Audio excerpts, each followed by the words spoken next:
question, the member from London West. Thank you, Speaker. My question is to the Premier.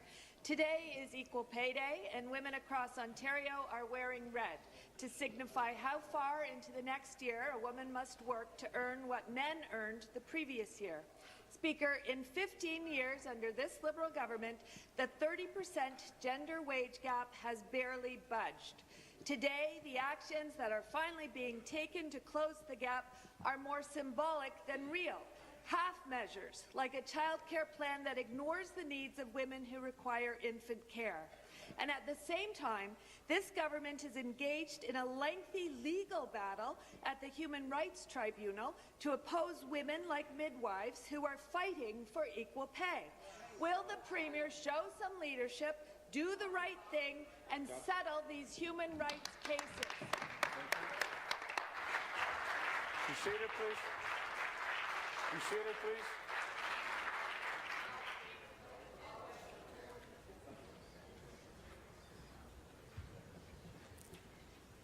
Premier.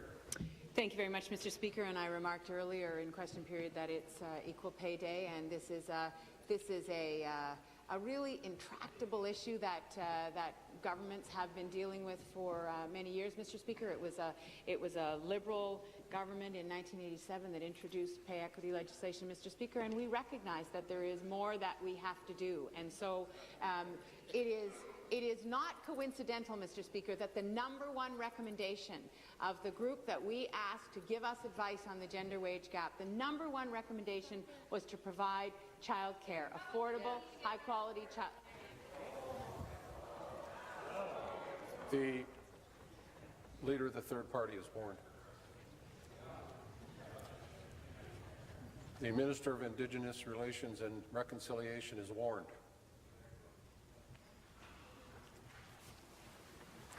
Premier.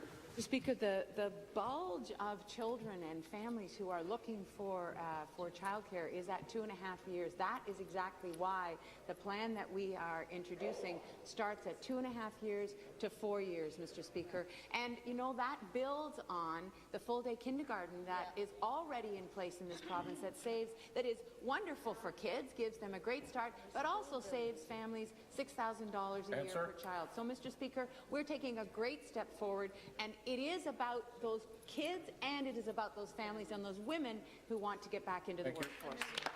Supplementary. Again to the Premier. Speaker, the Premier knows that frontline workers in the community and social services sector are overwhelmingly female. These workers deliver important public services to Ontarians in nursing homes, in developmental services, and other community agencies. But they typically earn $3 to $8 an hour less than their comparators in hospitals and municipalities.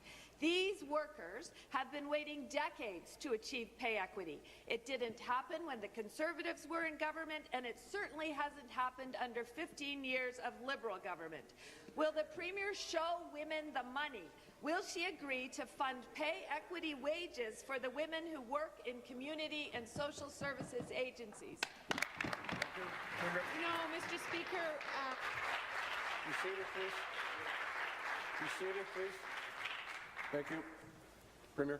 Mr. Speaker, as I stood in the gym at St. Helen Catholic School with the MPP for Davenport and the Minister of the Status of Women, well, you know, the member for Renfrew talks about a photo op. It was an unusual photo op, Mr. Speaker. It was 5 women standing on a stage making a very significant announcement about childcare and about closing the gender wage gap in this province. I'll be the first to say, Mr. Speaker, that it should have happened 25 years ago, should have happened 30 years ago, Mr. Speaker. We should be farther along. We should have closed the gender wage gap, Mr. Speaker. The member from Prince Edward Hastings is warned. The member from Renfrew and Nipissing Pembroke is warned. Someone else was close.